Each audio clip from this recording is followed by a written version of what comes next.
I enjoy coming to work every day knowing that clients are depending on me to guide them through whatever financial needs they have. Every client we have is different. And so it's really about finding out what's really the most important thing per client. With financial planning, everything is interconnected.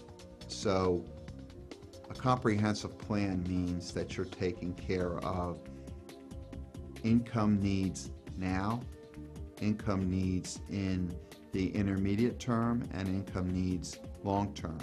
We'll do an asset cycle portfolio, we'll do a risk-aligned test, we'll do a life insurance audit or a life insurance review. And so when we build a deep relationship with our clients, then we can take a step back and then we can look at different options to help them specifically get to their goals. One of the things I feel our job is as advisors is to introduce strategies to clients that maybe they did not know that they were out there. But it's our idea, our job to come out and say, have you ever thought about this? And the planning it's not always about income, but a lot of it is also about the legacy. So the element of family is very important to us, and it's important to our clients.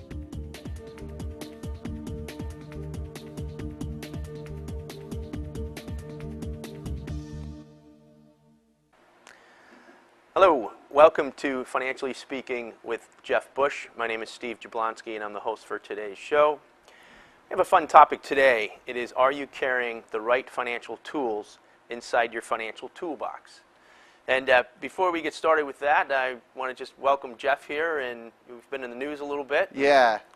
Hello, Steve. Welcome to the show. I brought my toolbox with me today, my financial toolbox. No, that's really a good analogy because, you know, in this day and age, when you're planning for your financial future, there are a lot of tools. And this will be a good show to kind of talk about some of the ones that we use and what's the right tool for the right job. You know, it's like the old analogy. You know, you wouldn't, if you're hanging a picture and you want to get a screw into the wall, you're not going to use a hammer to get the screw into the wall. You're going to use a screwdriver. You're going to use the right tool for the job. Well, good. So tell us a little bit about the news that we've had lately.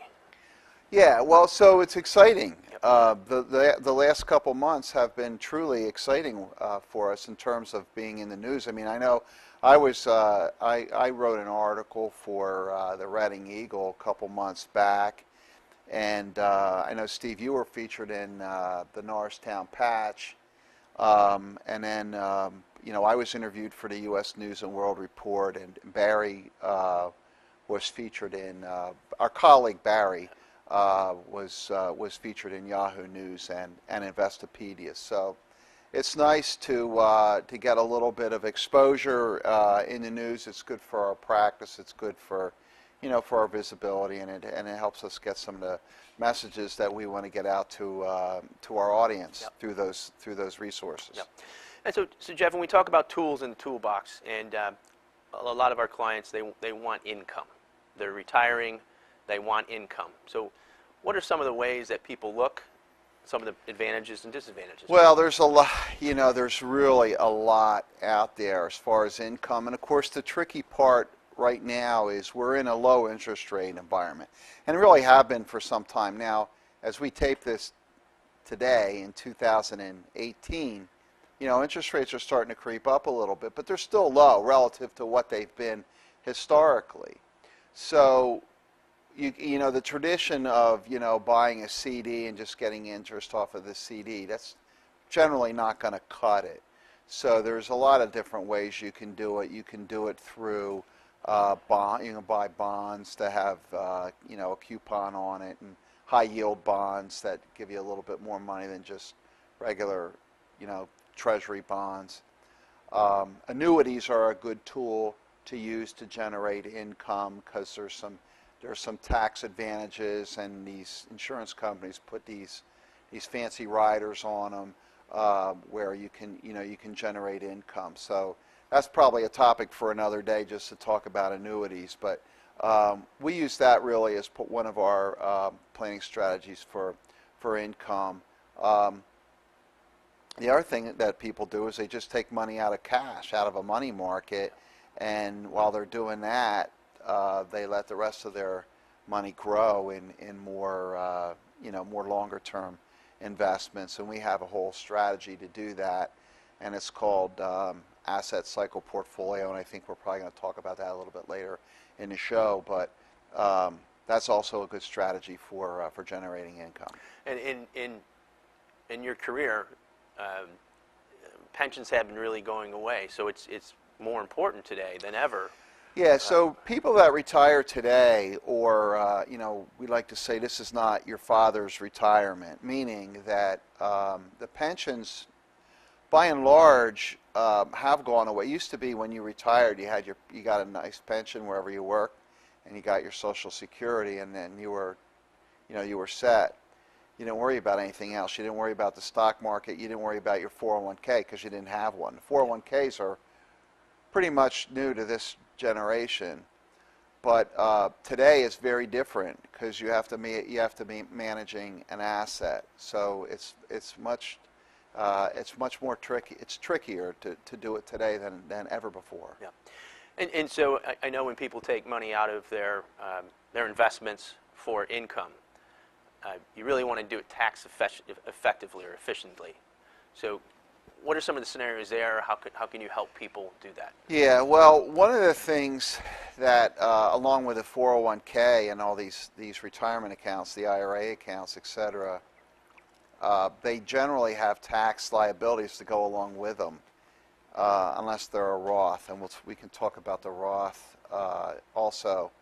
But when you have an IRA or a 401k and you take money out of that, it's generally taxed. So a lot of people don't want to take money out of those accounts until they absolutely have to. Now, with IRAs, once you reach the age of 70 and a half, you have to take out a required minimum distribution. That's an IRS regulation that says, okay, the time has come.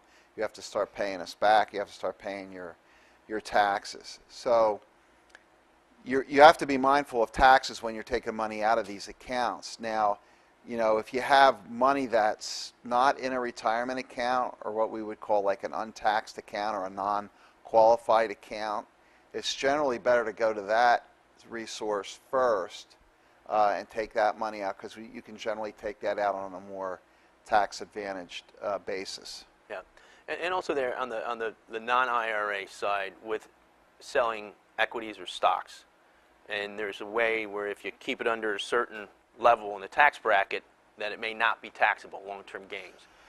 Well, yeah, because if you're talking about stocks and if you hold a stock longer than a year and you sell it, you're paying it at long-term capital gain rates, and there's been some recent legislation that has changed the tax code in 2018. So, and I don't know the exact number. You probably know the number, but if you're under, is it like 35,000? Single. If you're single and you're under $35,000, you don't have to pay any tax, any long-term capital gain tax on a stock, which is big. I know you and I are working on a case right now with one of our clients who has significant gains in a stock, and we want to try to sell some of that stock because she's really overweighted and that kind of thing, trying to reduce her risk. I mean, it's a nice problem to have because she's made a lot of money on a stock, but still in all, you want to manage the taxes at the same time. So there's been a kind of a nice window opening up here with the change in the tax code, because you can sell some of this stock now and avoid some or all of the long-term capital gains tax. Yep. And there are tools in the toolbox, and also you can designate, asset designation, give them job descriptions. Yeah, so we call this asset cycle portfolio, and what our asset cycle portfolio does is, and maybe we can get the slide up for the protection umbrella. Yeah, so if we look at this protection umbrella, is these are the job descriptions. So you have an asset, and it's designed for short-term income, or it's designed for mid-term income. What's mid-term income? Maybe 5 to 10 years. Short-term income would be the first 5 years of your plan, years 1 through 5. What this really is, Steve, what this slide is showing you, this is a financial plan on one sheet of paper. Yep. Because you're designating assets over the cycle of your life. So short-term income, years 1 to 5. Mid-term income, years 6 to 10. Long-term income, maybe years 10 through 15 or 10 through 20. And then growth is growth. Yep. Growth is money that maybe you never need to spend that, or you only need to spend it in an emergency, or you only need to spend it in if you have unfavorable circumstances, such as maybe we have rampant inflation, maybe you're faced with an illness, maybe you have unforeseen expenses, maybe you have unforeseen health issues. So the object of our plan is to cover all these things, all the knowns and contingencies for all the unknowns. Okay, and then if you look further into this sheet on this one slide here, you have a protection umbrella. What's that? That's your insurance, whether it's life insurance or long-term care insurance. That's covering you so that you can do all your other things. So, and then the bottom, sort of what's catching everything at the bottom there, we call that the legacy transfer. What the legacy transfer does, that's your legacy. That's what's going to go to, that's the money you're going to leave on to either your family, your kids, your grandchildren, or maybe charities. So that's what, when we refer to asset designation, that's what we're talking about. And get into the advantage of being independent. So if you decide with a client that they need growth, so what's that look like? How do you go and get your well, actual the advantage investment? of us being independent, I'm glad you mentioned that, because we are independent. There's a lot of different relationships you can get with a financial advisor, but we are independent, meaning that we don't have any allegiance to any insurance company, any wirehouse, any brokerage firm, any bank. We work for our clients. The reason why that's important, because when you look at the asset designation, we're going to go out and find the right product for the situation. So it could be any one of any different strategies or any one of different companies that we could use. And that's really important, especially in this day and age where there's so much emphasis on doing the right thing for your client or acting in your client's best interest. All things that we've been doing, Steve, in our practice always. We've been doing this our entire career. But now it's like this whole fiduciary rule or this fiduciary standard where you're acting in the best interest of your client. We've always done that. Mm-hmm. And if we get into more specialty or more specific financial tools, how can Informed Family help people with those? Well, because, I mean, financial planning is a very dynamic process. It's very, it can be complex, and everybody's plan is different.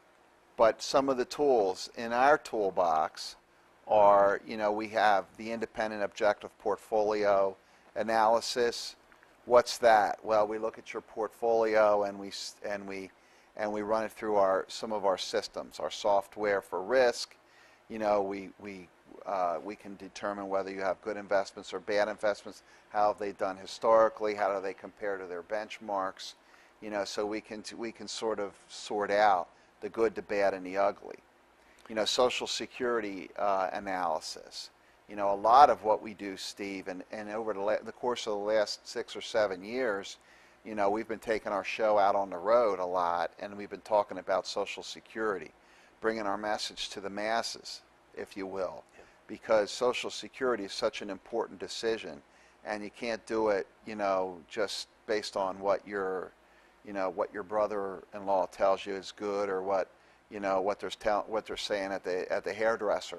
Yeah. It's something that requires a lot of analysis. And there's a lot of other strategies, asset allocation strategies. We look at risk and return, suitability. There's a lot of tools. There's a lot of tools in the toolbox. And when our clients come in to see us and we put together a plan, we select which ones we're going to use. Pretty comprehensive. And a tool we use a lot, and it's very important today, is really risk and Riskalyze. And what's... Yeah, so Riskalyze is, Riskalyze is really important because when we see, when somebody comes in to see us, generally they'll have like a lot of statements, a lot of stuff. Maybe not a comprehensive plan, but a lot of investments maybe. And what the Riskalyze does is it matches where the client stands as far as risk tolerance or a risk temperament. Okay, so and it quantifies it. So we use a simple 1 to 100 scale, and you answer a few questions and you come up with a score. Okay, so let's say you come up with a score of 50 on a scale of 0 to 100. Well, that maybe translates to you're moderate, just as an example. Well, then we analyze the portfolio. We look at all the statements, we run that through our system, and maybe that scores a lot higher. Maybe that scores like 80. Maybe there's a lot of stock. Maybe there's a lot of company stock in the 401k. That makes the portfolio a lot riskier than they normally would want it. Okay, so there's a disparity there. Their portfolio says that their risk is 80, and when they actually take the test, they score out at 50. Well, now we got a problem. How do we fix that? And, that's a process. And do you think the percentage now is much greater that their risk tolerance is lower than their investments, maybe because we've been in a 9-year bull run? In a lot of cases, yeah. In a lot of cases, yes, that happens. People forget. Sometimes consumers have short memories. The 2008 was 10 years ago. Can you believe that? We're coming up on a 10-year anniversary of when that debacle fell apart. Actually, it was, it actually all started at the end of 2007. It was quite right around September and October, that was kind of the perfect storm. That's when we had, the whole financial markets collapse, and that whole, that whole debacle with, the Lehman Brothers and, a lot of the banks really going under, and it was really kind of a scary time, but people are starting to forget that, and yes, we are finding that portfolios are riskier than they otherwise should be. And one tool that a lot of people don't really know about is a stretch IRA. A lot of people have 401ks, they have 403bs, and what does that look like? How does that work?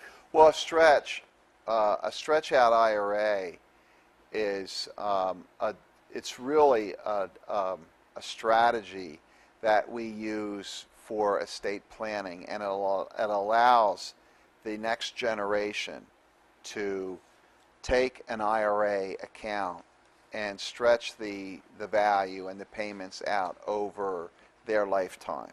Okay, so as an example, let's say, I know your parents are still alive, so your parents have an IRA account, okay, and they've named each other as beneficiaries, primary, and they've named you and your brother as contingent beneficiaries. Okay, so what does that mean? Well, it means that when the first spouse dies, the surviving spouse is going to get it all. So there's not, the stretch out IRA doesn't come into play when the IRA is transferred between husband and wife. Okay, but now let's say both your parents have gone. Okay, now the beneficiary reverts to the contingency. Yep. And you have to name your beneficiaries right on the form. You can't just say, oh yeah, we said it, we have it in our will that the money goes to our kids. Yep. That doesn't work. You have to have it right on the form, right on a beneficiary form. And by the way, we review all that stuff with all of our clients. Once a year, we look at beneficiaries and make sure that they're right. But getting back to the example of your parents, so they've named you and your brother as contingent beneficiaries. So now both your mom and dad are gone. And now what happens for you, Steve, is now you have 50% of their IRAs. Okay, so let's say their IRA was worth $200,000. So you're going to get half of it, and your brother's going to get half of it. Now, the reason why that's important is because your decision on what you want to do with that IRA can be different than what your brother decides what he wants to do with his IRA. Not only that, you're not the same age. Right. So let's say you want to take advantage of the stretch. What that means is you're going to take just a minimum distribution based on your age every year. So you're going to take a fraction of that money out every year. Maybe, let's say you're going to take out 3 or 4% every year. And then the rest of it is going to remain in that account. And you'll do that for the rest, you can do that for the rest of your life. Yep. So the power of that is, hopefully you're going to live another 30 or 40 years. Yep. And you can get a lot of tax deferral. This is really important stuff. Yep. Because you don't want to miss that. Yep. Because let's say your parents missed that step, and they didn't put on that the contingent beneficiaries were their 2 kids. Let's just say they said, oh, well, we just did our wills, and we said in our wills that the kids are going to get everything. Well, guess what? When that IRA goes to be settled, it has to go into the estate and therefore be taxed because it wasn't going through the operation of the IRA account through a named beneficiary. And before we get into the legal tools, it's funny you mentioned my parents. It's my mom's birthday today. So happy birthday to my mom. Happy birthday to your mom. Now the nice thing about that is so this show will be aired several times. So every time the show's aired, it'll be happy to tell your mom to watch. I will. Tell her to watch. Tell her to watch the show, and every time she watches, you'll be wishing her a happy birthday. So when we talk about estate planning and tools, so what are some of the real simple tools? You mentioned the named beneficiary. What else is there? Well, there's a lot of things really with estate planning. There's named beneficiaries, but there's the thing that I really like when it comes to estate planning, if you can swing it, is the Roth IRA. Because with a Roth IRA, you're getting tax-free growth. And you're getting tax-free growth over 2 generations, okay? Because if I have a Roth IRA and I live, let's say I live till I'm 85, okay? And then, my kid, I'm trying to do the math in my head. How old is my youngest? Should be 18 Friday. Yeah. So, but how long? So how long is so in another 30 years, so let's say she's 40. So she's going to be 50. Yep. Let's say when she inherits the IRA. Yep. Well, she's got another 40 years of life. Yep. With a Roth IRA. So you can stretch that, just like you can stretch the IRA, you can stretch the Roth IRA. So now you're getting 2 generations of tax-free growth. I mean, that is a very powerful tool. Let's talk a little bit about life expectancy. As far as if we can get that next, there you go. As you mentioned, it's changed. People are living a lot longer. Yeah, so it has changed. So this is the government life expectancy numbers based on your age. So if you're 65, okay, so you're 65 and you're going to retire, how long are you going to live? On average, okay, you're going to live 21 years. Now this table is kind of a simplified table because we tried to get it all on one page. Yep. It doesn't take into account male or female. So if you get into a gender-specific life expectancy table, you're going to find that women generally outlive men by about 5 or 6 years. Yep. Okay, that's just a fact here in the United States that women live a lot longer than men do. But let's just say, generically speaking, you're 65, you're going to live another 21 years, so you're going to live till you're 86. Why is that important? Well, it's important because when you're doing financial planning, the number one fear that people have is running out of money. How many times have you heard somebody, Steve, I don't want to run out of money? Yep. Whatever happens, don't run out of money. So we build a plan accordingly. We want, that's why we like all these guarantees. That's why we like guaranteed income. Yep. Because when you have those mechanisms in place, on that piece of it, they're not going to run out of money. But this is, and again, this is just on single life.